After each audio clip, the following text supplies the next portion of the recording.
নমস্কাৰ মৰমৰ প্ৰতিনিধিসকল তোমালোকৰ মৰমৰ channel Bharati education and information সকলোকে প্ৰথমতে স্বাগতম জনাইছোঁ।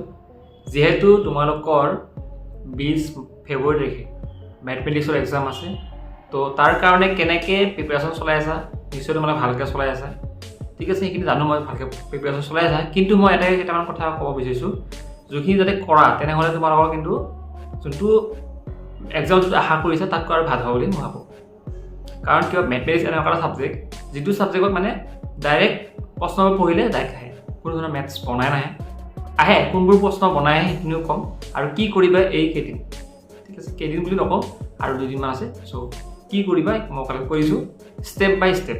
প্ৰথমতে তোমালোকে PYQ খিনি কালেক্ট কৰা। PYQ মানে বুজিছা যে প্ৰিভিয়াছ ইয়েৰৰ যোনবোৰ প্ৰশ্ন কাকত সেইবোৰ তোমালোকে কালেক্ট কৰা, বা আজিকালি গুগলত এভেইলেবল হৈ আছে যে 2015 চনৰ পৰা 2025 বৰ্ষলৈকে যিমানকেইটা মেট্ৰিক হ'ল সেই মেট্ৰিকৰ প্ৰশ্ন পেপাৰত তোমালোকে গুগলতে পাই যাবা, বা আজিকালি কিছুমান এনেকুৱা কিতাপতো থাকে তাৰ বেক চাইডে প্ৰিভিয়াছ ইয়েৰৰ পেপাৰবোৰ থাকে।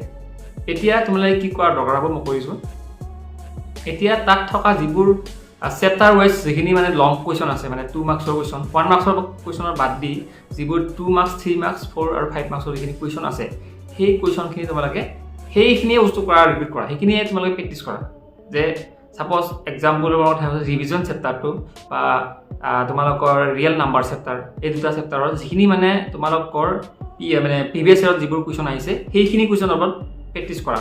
সেইবোৰ কুৱেশ্যন প্ৰেক্টিছ কৰিলে কিন্তু তোমালোকে পৰীক্ষাত অতি সহজতে মানে কম সময়ত একদম চকু বন্ধ কৰিও মানে মনত আহি যাব যে এইটোতো মই কৰি আহিছিলোঁ, জাষ্ট সেনেকৈ কমন পৰি যাব।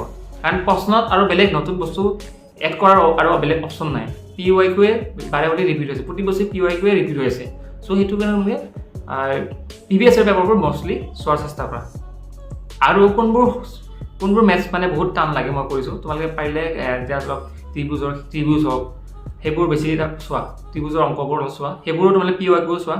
তাৰপিছত তেনেকৈ তোমালোকৰ পৰিসংখ্যা বিজ্ঞানৰ যিখিনি চেপ্টাৰ আছে তাতে যিহেতু 12টা আছে, মধ্যমা ওলাব লাগিব, ঠিক আছে, বা গড় নিৰ্ণয় কৰা আহে, সেইবোৰ অলপ চোৱাৰ কাৰণে চেষ্টা কৰা, সেইবোৰ অলপ সময় দিবা দিনত।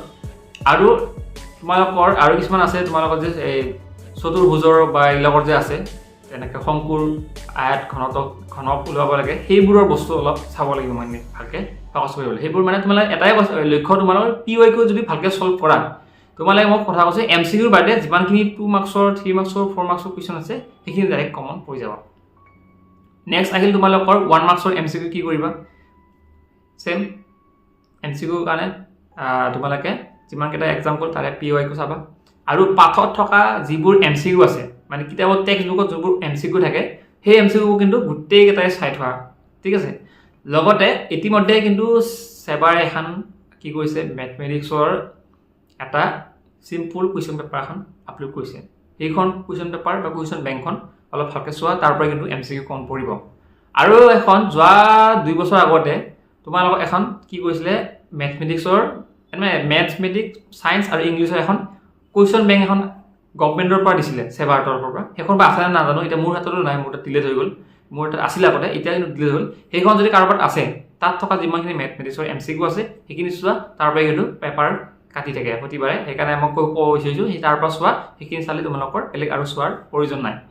সেইকাৰণে এতিয়া মেইন সমস্যাটো হৈছে সময় নাই, কম সময়ত ভালকৈ পঢ়িব লাগিব, ঠিক আছে। সেইটোৰ কাৰণে যিমান পাৰা যোনবোৰ মানে টাফ এক্সাম, মানে টাফ যোনবোৰ মেথছ, সেই মেথছবিলাক তোমালোকে কেতিয়া কৰা জানা, দিনত কৰাৰ চেষ্টা কৰা। আৰু ৰাতি আৰু ৰাতিপুৱা সময়ত অকণমান লাইট অংক যোনবিলাক তোমাৰ পৰিসংখ্যা হওক, ঠিক আছে, যোনবোৰ মানে গোটা নম্বৰ আছে সেইবোৰ মেথছ ভালকৈ কৰাৰ চেষ্টা কৰা।